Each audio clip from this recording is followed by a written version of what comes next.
Februari 2023 yang tidak lebih dari 3 minggu lagi akan memasuki usianya dalam 1 abad.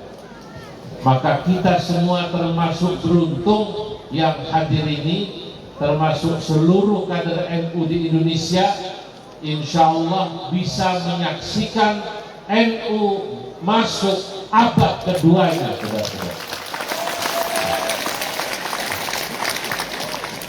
Sebagai organisasi yang sudah berumur 1 abad, saya katakan tadi dalam mukaddimah saya, NU ini adalah syajaratun thayyibah, ibarat pohon yang begitu baik, begitu luar biasa. Organisasi ini mubarakatan thayyibah, laksana pohon yang thayyibah, asluha thabitun, akarnya menghujam ke bawah, wa far'uha fis sama, dan juga cabang rantingnya menjulang ke atas. Para hadirin yang dimuliakan Allah, saudara-saudara semua para kader NU di usianya yang ke-100 tahun ini, saat ini kurang lebih anggotanya hampir 140 juta. Jadi kalau katanya Indonesia ini adalah muslim terbesar di dunia, maka organisasi Islam terbesar di Indonesia NU, maka insya Allah di surga yang paling banyak adalah warga NU. Di surga yang paling banyak insya Allah warga NU. Ya termasuk bupatinya juga warga NU. Alhamdulillah, selamat datang. Monggo Pak Bupati.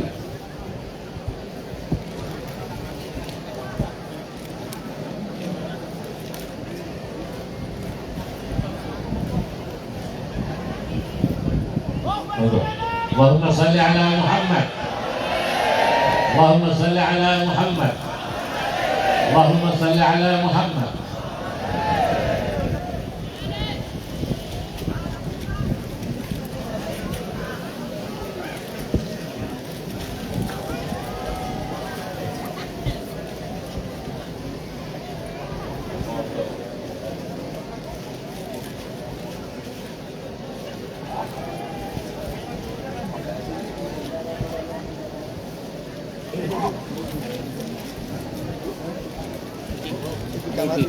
Ibu.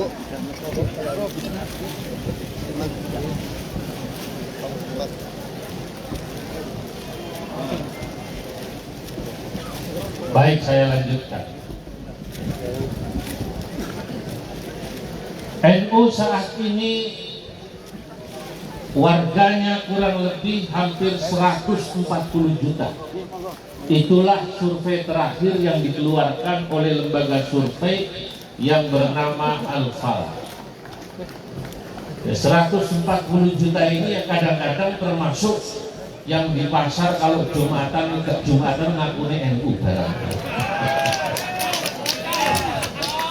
Ya kadang-kadang kalau bulan Ramadan nggak puasa itu ngakunya ya tetap NU. Tidak apa-apa, itulah warga NU yang harus dirawat oleh kita semua. Betul apa tidak? Yang harus didakwai oleh kita semua, yang harus didakwai oleh kader-kader NU.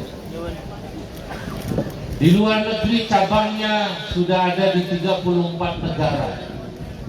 Jadi kalau panjenengan sekarang ini ada yang pergi ke Malaysia, di sana sudah ada PCI-NU Malaysia. Kalau panjenengan keluarganya nanti ada yang di Taiwan, di sana sudah ada PCI-NU Taiwan. Yang di Arab Saudi karuan, Arab Saudi akhir. Di Mesir ada PCI-NU Mesir.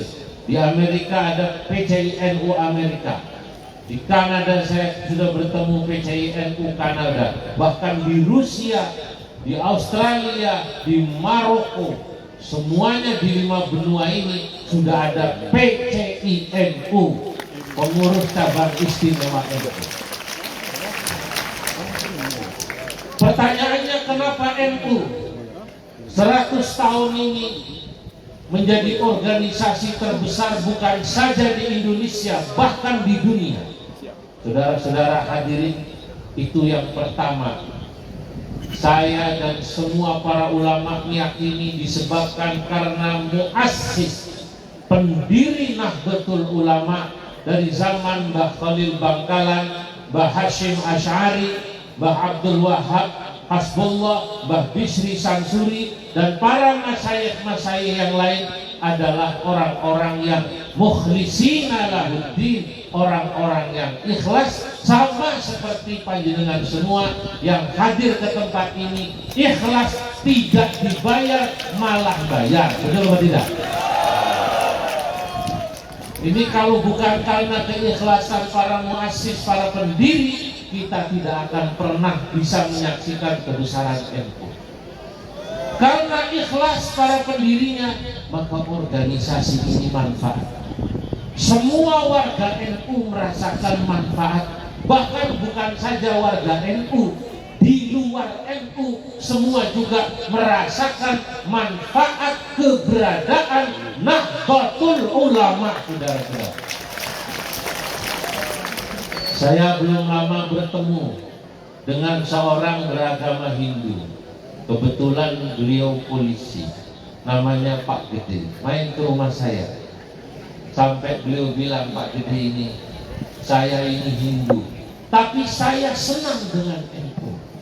Saya berpikir mungkin kalau tidak ada NU, NKRI sudah bubar, saudara-saudara, kata dia. Kenapa? Karena yang betul-betul menjaga NKRI menurut dia, organisasi yang terus menjaga NKRI adalah Nahdlatul Ulama. Kenapa? Nahdlatul Ulama kadernya sejak kecil diajarkan cinta pada agama dan cinta pada tanah air dalam satu tarikan nafas.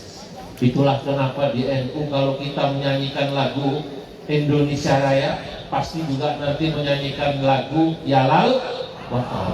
Ini ditanamkan sejak kecil. Saya bertemu orang Katolik. Kebetulan dia adalah seorang pimpinan perusahaan besar sekali, perusahaan Astra internasional. Dia mengatakan menurutnya NU adalah core of value of Indonesia. Sampai pasti mambut-mambut gak paham.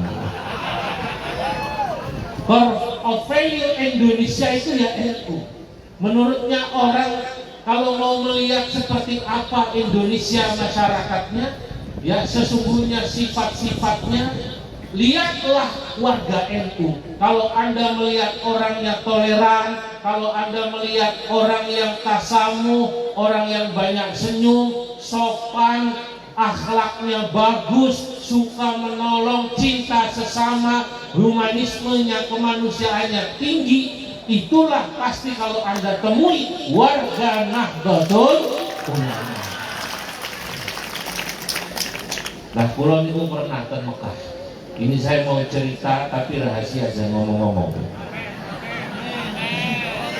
Pada saat saya sedang menunggu melempar jumroh Pak Bupati, malam-malam mabit di Mina. Niku saya kira-kira jam 1 atau jam 2 malam, di samping saya niku Pak Kiai ada orang sepuh. Kira-kira ya usianya 65, pakai gamis Arab tapi ada tudungnya.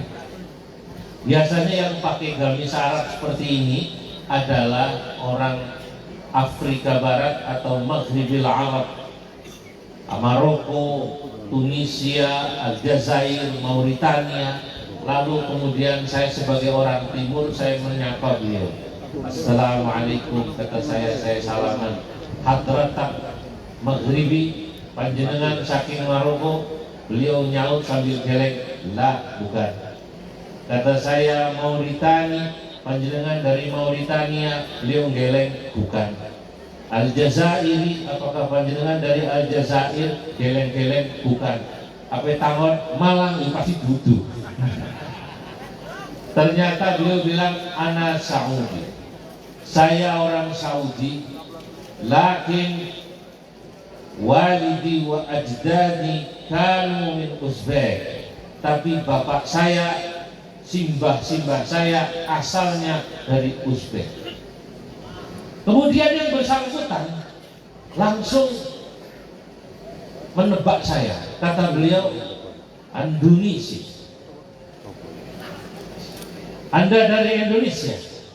Saya jawab, Aywa, Indonesia. Saya dari Indonesia. Saudara, dia berkata, Jakarta. Apakah Anda dari Jakarta? Saya katakan, Aywa, Jakarta asimatul bilad. Ya, saya dari Jakarta, ibu kota negara. Beliau bilang, Ana ruh Jakarta marrah. Saya pernah ke Jakarta sekali. Ana ruh Puncak. Saya sudah pernah jalan-jalan ke Puncak. Ngerti Puncak barang enggak? Kok gak ngomong Ana ruh Batu? Saya sudah ke Batu. Bilangnya Puncak di Bogor. Ana ruh Bandung. Saya sudah pergi ke Bandung. Apa kata beliau?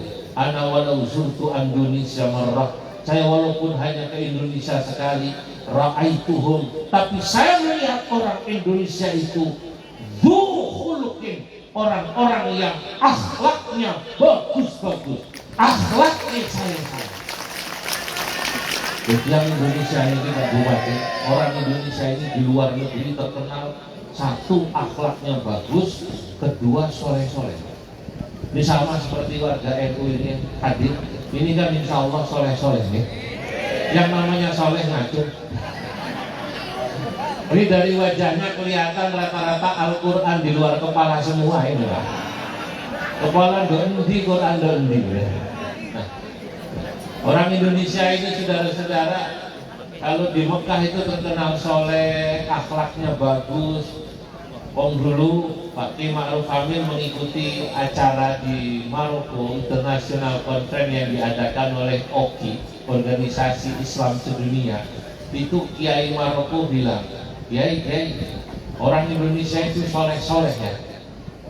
Kata beliau, lu dari mana Anda bisa menyimpulkan orang Indonesia soleh-soleh? Nah itu Kiai, kalau di Mekah, kalau di Madinah sembahyang subuh jam 5 itu orang Indonesia di dalam Masjidil Haram, di dalam Masjid Nabawi jam 2 sudah di masjid.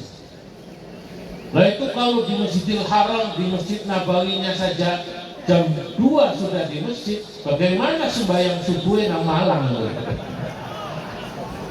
Kata Pak Kiai Ma'ruf dalam hati, belum tahu dia kalau orang Indonesia itu kadang-kadang kebanyakan haji tomat. Haji tomat itu lungane tobat baliknya kumat. Nah, saudara-saudara kita ini dianggap akhlaknya bagus. Maka kata orang yang di samping saya tadi itu bilang, ra'aituhum dzul-khuluqin. Saya lihat orang Indonesia akhlaknya bagus-bagus. Saya kemudian merendah. Tidak begitu Tuhan, orang Indonesia itu orangnya sederhana, ilmunya juga mungkin ibadahnya dengan orang-orang Arab kalah. Oh, tidak begitu. Orang itu akan terhormat dan dihormati manakala mereka memiliki akhlakul karimah. Nah ini yang dikatakan oleh tadi itu orang Arab. Saya pernah juga ke beberapa negara begitu, termasuk tadi itu orang Katolik, termasuk orang Hindu. Pada malam hari itu saya sedang berbicara dengan beliau orang Arab ini, yang orang Mekah, orang Saudi, tapi kelahirannya orang tuanya dari Uzbek. Dibuktikan Allah Subhanahu wa Ta'ala. Bagaimana cara Allah Subhanahu wa Ta'ala membuktikan? Kalau saya lenggah nanti kuat depan-depan, kurang lebih saya duduk depan-depan Pak Kiai. Tidak lama lewat orang Indonesia, sopan sekali, sampai bungkuk-bungkuk, amit-amit, permisi. Saya bilang monggo. Ini orang Arab langsung bilang, syuh, hada khuluqul Indonesia. Coba Anda lihat, inilah akhlak orang Indonesia. Pas lewat di belakangnya ada tulisannya KBIHNU Jepara. Untung sing lewat NU. Karena yang lewat NU, rupanya mereka sopan. mereka kagum pada orang Indonesia karena delalah sing lewati tiang-tiang NU yang menjadi core of value Indonesia, inti daripada akhlak orang Indonesia yang santun-santun, yang halus-halus, yang berbudi pekerti, yang mayoritas adalah warga Nahdlatul Ulama. Saudara-saudara hadirin yang dimuliakan Allah, nah, inilah juga yang membuat NU kemudian dicintai. Saya belum pernah melihat ada organisasi dicintai begitu merata di seluruh kalangan, dari mulai orang yang paling sepuh, orang-orang thariqah, sampai anak-anak muda, IPNU, IPPNU yang memiliki kader seperti ini, sampai kemudian punya lembaga seni hadroh seperti ini, Ishari. Nek Muhammadiyah ini gak duwe ini Ishari. Betul apa tidak? Versi sini tidak punya begini Pak. Saya pernah diundang muludan sama Profesor Din Samsudin di masjidnya di Pejaten sana. Din Samsudin, tahu Din Samsudin ya? Dudu rokok Samsudin, dudu. Profesor Din Samsudin, mantan Ketua Umum Muhammad. Itu kok muludan tumben ada asrokonya pakai hadroh. Ya Nabi salam alaika, ya Rasul alaika, salam alaika,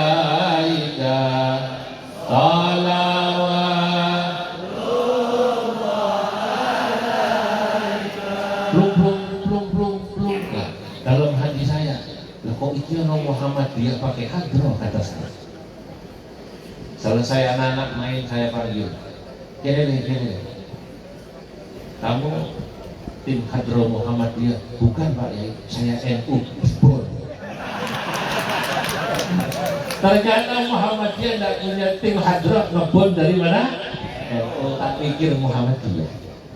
Nah saudara-saudara hadirin yang dimuliakan Allah, nah inilah yang membuat kita semua yang hadir di sini bangga menjadi bagian daripada warga Nahdlatul Ulama, organisasi yang dicintai di seluruh lapisan masyarakatnya, dari mulai yang tuanya sampai anak-anaknya. Pertanyaannya, kenapa NU begitu bisa dicintai?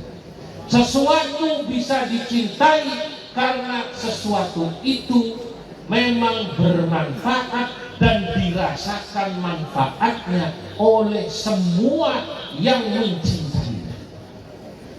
Nahdlatul Ulama ini hadirin dicintai oleh warganya karena memang hikmahnya dirasakan. Maka kepada seluruh kader penggerak, mari sama-sama kita terus meningkatkan khidmah Jam'iyah Nahdlatul Ulama, pelayanan yang memang sejak dulu didirikan oleh muassis organisasi ini untuk khidmah kepada umat. Apa hikmahnya? Pertama, kita ini organisasi yang khidmah utamanya adalah khidmah diniyah, khidmah keagamaan. Baru yang kedua, khidmah ijtimaiyah, khidmah sosial kemasyarakatan. Hikmah keagamaan selama NU insya Allah dari sisi hikmah keagamaannya dirasakan oleh masyarakat, maka NU sepanjang keberadaan negeri ini bahkan ila yaumil kiamah, sampai hari kiamat insya Allah akan tetap eksis di negara kesatuan Republik Indonesia, bahkan eksis di seluruh dunia. Allahumma shalli ala Muhammad. Jadi ini yang terus harus kita jaga. Kader-kader terus harus berkhidmah di dua ini, khidmah keagamaan dan khidmah kepada kemasyarakat. Makanya hadirin, Nahdlatul Ulama selalu akan mengajak kadernya menjaga dua khidmah ini. Masjid-masjid, madrasah-madrasah dijaga.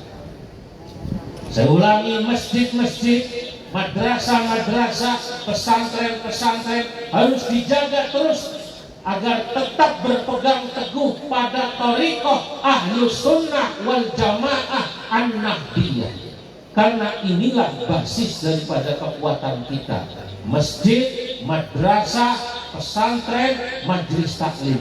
Selama di tempat-tempat ini paham Ahlus Sunnah tetap dijaga, insya Allah Nahdlatul Ulama akan eksis di Indonesia.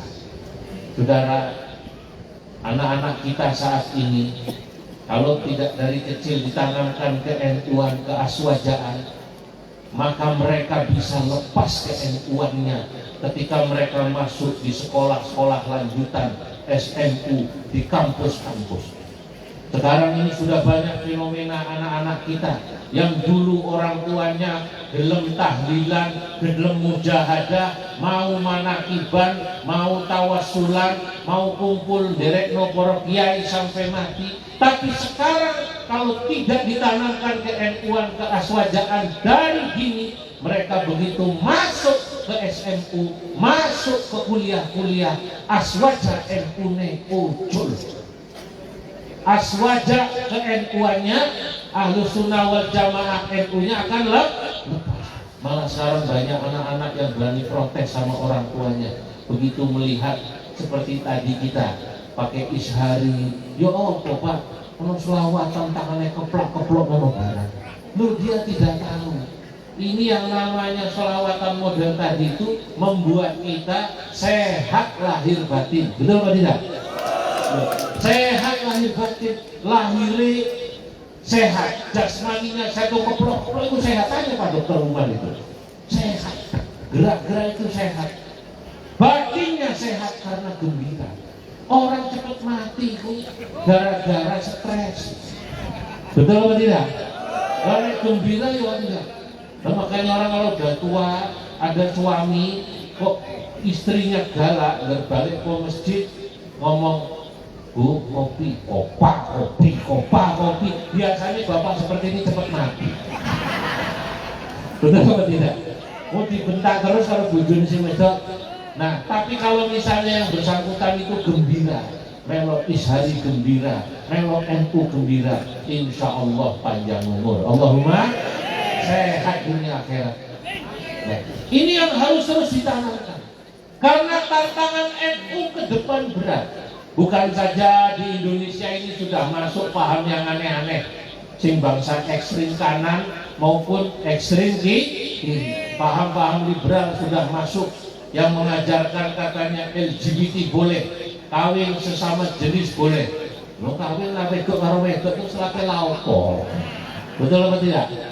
Dan kalau laki sama laki ini sebenarnya mau kawin apa mau adu pedang? Nah ini sekarang. Ini kelompok kiri sudah masuk di Indonesia. Begitu juga kelompok kanan sudah masuk di Indonesia. Kalau kita tidak terus seperti ini mempersatukan barisan, maka bisa jadi barisan NU terpecah belah.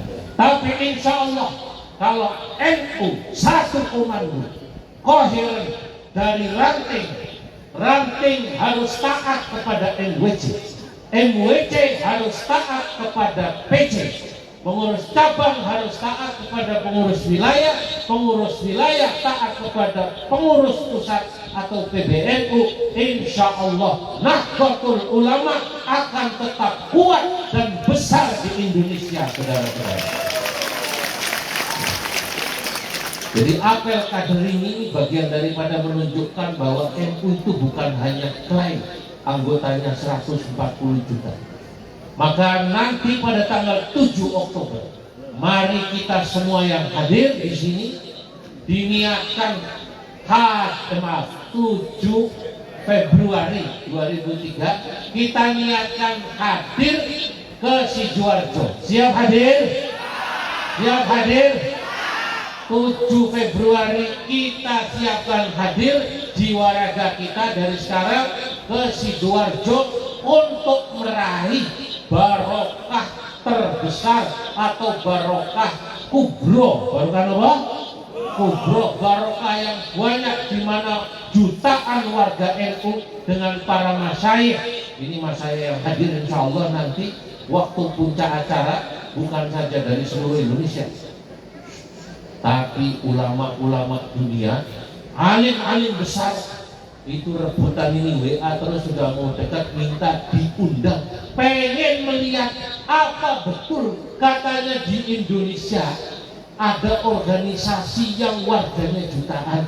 Itu mereka ingin tahu, mereka ingin dapat berkahnya dari Mbah Hasyim Asy'ari, berkahnya para muassis. Jika ulama-ulama luar negeri, saya di WA, saya diminta, sampai kemarin masih setidaknya ada 2-3 ulama. Mereka pengen kumpul, pengen lihat ada organisasi yang berkah, umurnya 1 abad, warganya tambah banyak, pesantrennya di seluruh Indonesia ada 32.000, madrasahnya di seluruh Indonesia ada 20.000, isharinya seperti tadi hebat. Mereka ingin lihat, mosok awak dhewe iki sing NU sejak lahir tidak hadir ke Sidoarjo, kita wajib hadir, betul atau tidak? Nah, saudara-saudara, ini tantangan 1 abad kita berat. Paham-paham masuk, dan juga kita harus terus menata diri. Kata Rais Islam kita, Romo Kiai Haji Miftahul Akhyar, kita jangan selalu bangga dengan jumlah yang katanya besar. NU terus harus menata diri menjadi organisasi yang memang warganya banyak, tapi juga organisasinya rapi. Saya boleh memberi masukan hari ini. Kita ini orang NU sering dikritik Pak Kiai. Apa bedanya NU karo Muhammadiyah jadi? Muhammadiyah susah kumpul, gampang baris. Ana wong NU lho kok gampang kumpul, angel kon baris. Lah tenang ta ora? Lah sejak tadi suruh kumpul ini, tadi panitia Dr. Umar bilang katanya dalam laporan yang hadir Pak Bupati 16.000. Lah suruh menuhi lapangan itu campur ana warung ngopi kabeh itu. Lah ini masukan. Apa maksudnya? NU ini gampang kumpul katanya. Warganya banyak, jutaan, tapi susah baris. Diatur katanya. Organisasinya suruh nata yang rapi, susah. Nah, saya katakan, kalau Anda mengaku sebagai kader, kalau tadi sudah disampaikan itu oleh panitia bolak-balik, kamu kecamatan Turen, kecamatan ini, Karangploso, sebelah kanan, sebelah kiri, bolak-balik. Mestinya kalau sudah kader langsung terpanggil kumpul memenuhi lapangan ini. Ini buat koreksi sekaligus agar ke depan kalau kita buat acara bisa gampang kumpul, gampang baris. Siap? Siap? Nah itu maknanya, supaya rapi. Karena di sebagian daerah saya sudah melihat NU rapi. Alhamdulillah, saya tadi ditanya Pak Ketua PC Romo Kiai Hamid, apa jenengan sudah banyak keliling Indonesia? Hampir rata. Pokoknya saya malam Sabtu baru kembali dari Hulu Sungai Tengah. Hulu Sungai Tengah itu adanya di Kalimantan Selatan. Kalimantan Selatan pernah memiliki tokoh ya yang menjadi ketua umum PBN itu terlama termuda. Siapa? Al-Maghfurlah Dr. Kiai Haji Idham Khalid, menjadi ketua umum PBNU pada usia 36 tahun. Masya Allah, alim di Amuntai, terlama dari tahun 50-an sampai tahun 80-an, 36 tahun. Saya ke sana Pak. Saya tiap mereka dereng mereka sama dereng. Misalkan maca selawat kamilah loh. Kalau biasa baca sholawat kamilah itu biasanya sampai Kalimantan Selatan. Allahumma sholli sholatan kamilatan, jadi keliru. Allahumma sholli sholatan Kalimantan Selatan. Nah, saudara-saudara,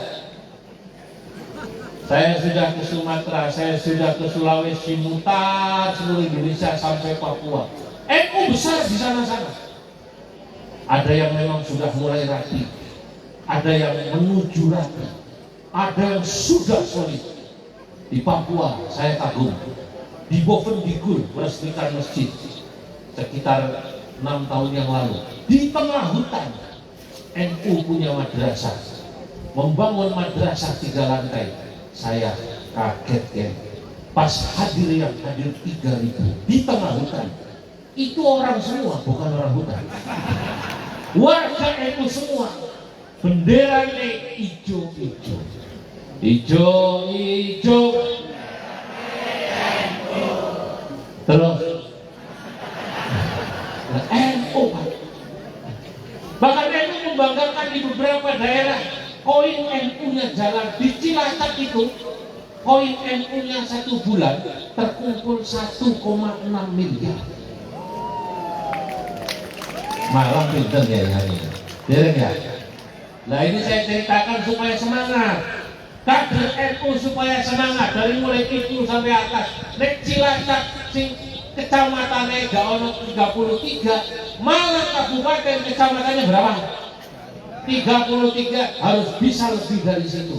Ya bulan kemarin saya dari Cilacap, insya Allah nanti besok malam Jumat hall di Pondok Pesugihan juga saya datang lagi. Laporan ketuanya, setiap bulan terkumpul koin NU 1,6 miliar. Kantor NWC gak ada sing elek, kantor kantinnya, Raudatul Atfalnya, madrasah NU-nya bagus-bagus, bahkan kemudian punya klinik-klinik, rumah sakitnya bagus. Dari mana? Karena NU mandiri. Kita mulai mandiri dari tangan sendiri, dari diri sendiri, bukan minta dari orang lain. Siap? Itulah kader. Saya makanya katakan sudah tidak zaman kok kemudian orang NU itu minta ke orang. Ya Arhamar Rahimin irhamna. Gak ngono. Kita ini punya kantor hebat. Gapura semangat kecamatan. Ada satu kecamatan NU memiliki aset 400 miliar lebih. Karena memiliki BNT Syariah Jawa Timur. Dibuat di Sumeneb yang bikin NWC Gapura. Saya ke sana beberapa bulan lalu sebelum hadir haul juga Hamid Pasuruan. Saya dipameri ketua PC. Niki Kiai, kita punya NWC yang sukses. BNT-nya, Baitul Mal wa Tamil Syariahnya dibentuk 12 tahun lalu. Sekarang cabangnya ada 100. Panjenengan mau tahu berapa modal dasarnya? Modal awalnya hanya 400.000. 400.000 sedikit, tapi karena mengelolanya bagus. Tadi karena barisnya rapi, organisasinya apa?